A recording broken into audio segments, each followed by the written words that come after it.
You're not alone in feeling this way. Many people experience changes in their mobility as they, have you ever had a sense of physical exhaustion? Maybe things that used to seem easy become difficult around the age of 65. Things that used to come easily, like going for a vigorous walk, climbing stairs, or even engaging in a cherished pastime, suddenly appear to take more time and effort. It might even seem like a faraway memory at times. Age, it's a natural part of life, but that doesn't make it any less frustrating or any less disheartening to feel like your world is getting smaller and the things you love to do are slipping out of reach. But what if I told you that limited walking doesn't have to mean a limited life? What if, instead of seeing this as a setback, you could view it as an invitation, an opportunity to discover new ways to move, connect, and thrive? Aging doesn't have to mean giving up the things that bring you joy. In fact, it's a chance to redefine what joy looks like for you.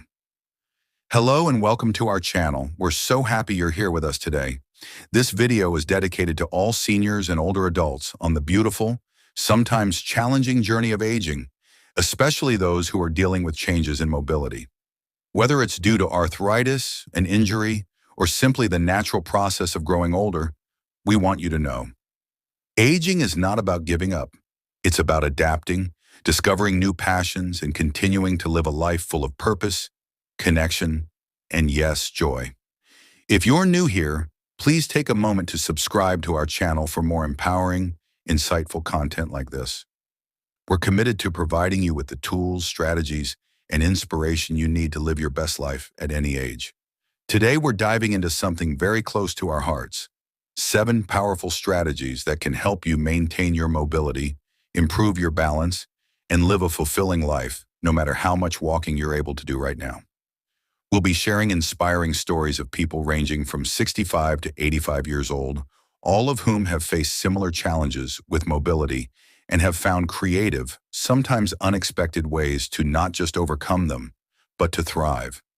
We'll also provide practical tips, expert advice, and valuable resources that can empower you to take charge of your health and well-being.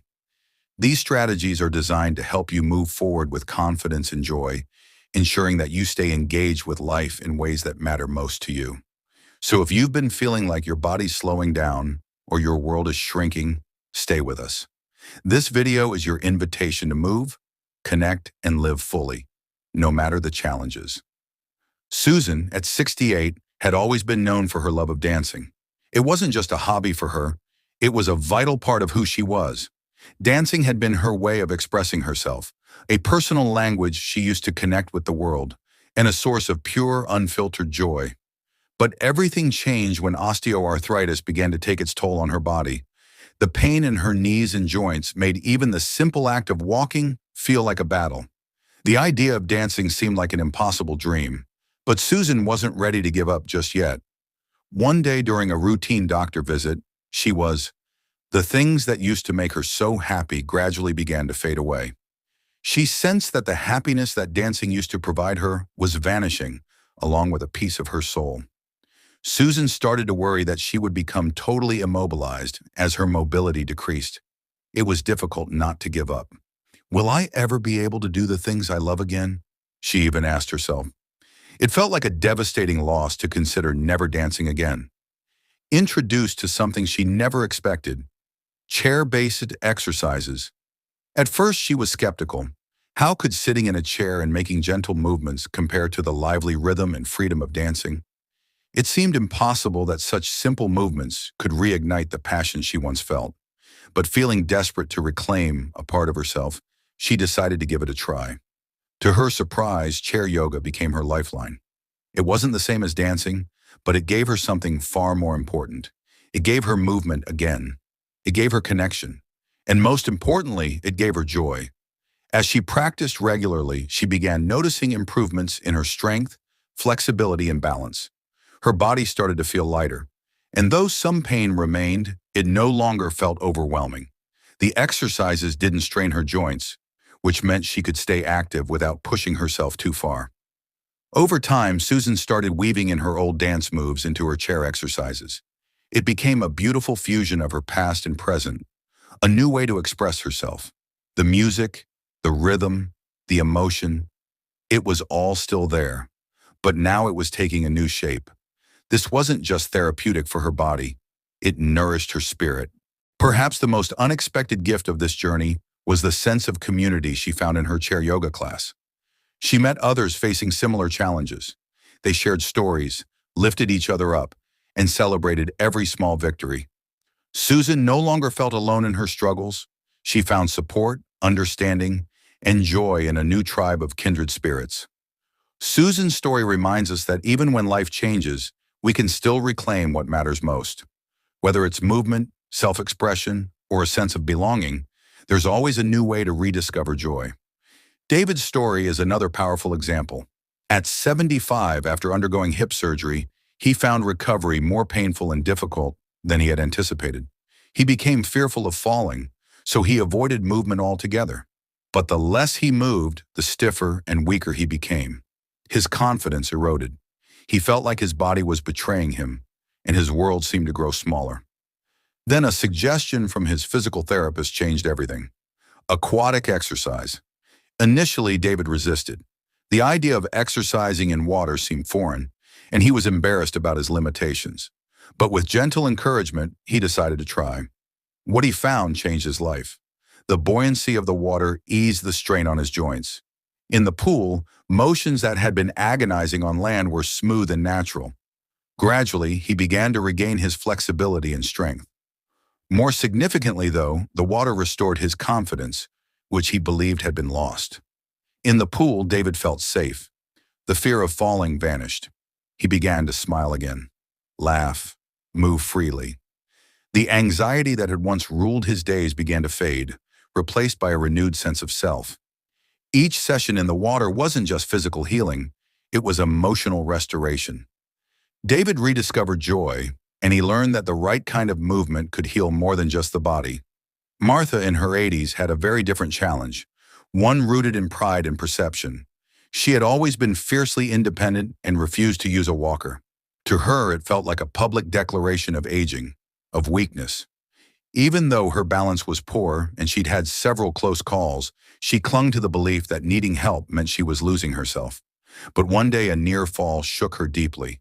In that moment, fear replaced pride. She realized that her refusal to use a walker was putting her life at risk. That day, Martha made a brave decision. She chose to see the walker not as a sign of defeat, but as a gateway to freedom. Once she began using it, everything changed. She was able to walk safely through her neighborhood, visit her favorite places, and reconnect with her community. The walker gave her more than stability. It gave her peace of mind. She began to see it not as something that held her back, but as something that allowed her to move forward. Martha's story is a beautiful reminder that accepting support doesn't mean giving up. It means choosing to live more fully, more safely, and with more dignity. Walking aids are not symbols of weakness. They are powerful tools that allow us to keep engaging with life on our terms. These stories are just the beginning. They reveal a powerful truth. Our mobility may change, but our ability to adapt, find joy, and live meaningfully never has to fade. It was as if his body was slowly slipping out of his control, and with each passing day, his world seemed to shrink a little more. The simple act of walking freely, something he had always taken for granted, now felt like a distant memory. His independence, once a defining feature of who he was, seemed to be slipping through his fingers, grain by grain. George tried to find solutions on his own, determined not to give up. He scoured the internet for exercises that might help him regain some strength, but they were far too difficult for him to keep up with. He often felt overwhelmed, discouraged, and even a little afraid that one wrong move could leave him injured or worse. That fear began to settle into his bones, convincing him that perhaps this was simply his fate. Perhaps his mobility would continue to decline, dragging his spirit down with it, and he would be destined for a life of increasing immobility, dependence, and silent frustration. It felt like a heavy, invisible weight pressing on his shoulders, one he couldn't seem to shake. Subsequently, something unexpected occurred at a routine exam that would alter George's life. His doctor gently recommended that he look into working with a certified personal trainer after observing his increasing physical restrictions and emotional exhaustion. a trainer who specialized in working with senior citizens, not just any trainer. George wasn't sure what to anticipate at first. It was terrifying and optimistic to think of working out while someone was observing everything he did. However, he found courage in the doctor's speech. He therefore took a risk. The trainer he met turned out to be exactly what he needed. She didn't push him to perform impossible feats. Instead, she listened, really listened, to his fears, his doubts, and his goals. With care and thoughtfulness, she designed a personalized program that started with gentle resistance exercises using light weights and elastic bands. It was manageable, yet effective. As George's confidence grew, the intensity of his workouts gradually increased. Every session was focused on safety, form, and building a foundation, not just of muscle, but of trust in his own body again. Progress was slow, and there were plenty of difficult days. George often felt like giving up. His muscles ached in places he hadn't even noticed before. The gains were incremental, almost imperceptible at first. He would sometimes wonder if all this effort was truly worth it. But something inside him, perhaps that old spark of determination, kept pushing him forward. And week by week, those small efforts began to add up. He could lift a little more, walk with greater stability, and stand up from a chair without holding on to the armrests. His legs, once weak and unreliable, began to feel solid beneath him. It dawned on him that strength wasn't just about physical power. It was about mental resilience, the ability to show up every day, even when progress was slow. The small victories started to matter more. Being able to carry groceries without help, play with his grandchildren without pain, or simply walk through the park without worrying about stumbling. Each improvement, no matter how small, felt like reclaiming a piece of his old self. He no longer saw himself as someone whose body was betraying him. Instead, he saw someone fighting, rebuilding himself one rep, one step, one breath at a time. The transformation, in time, was undeniable. George didn't just regain his physical strength, he rediscovered his sense of confidence, his identity, and his joy. Playing with his grandchildren became a source of laughter instead of strain. He could lift heavier objects, climb stairs without hesitation, and move through the world with a sense of assurance he hadn't felt in years.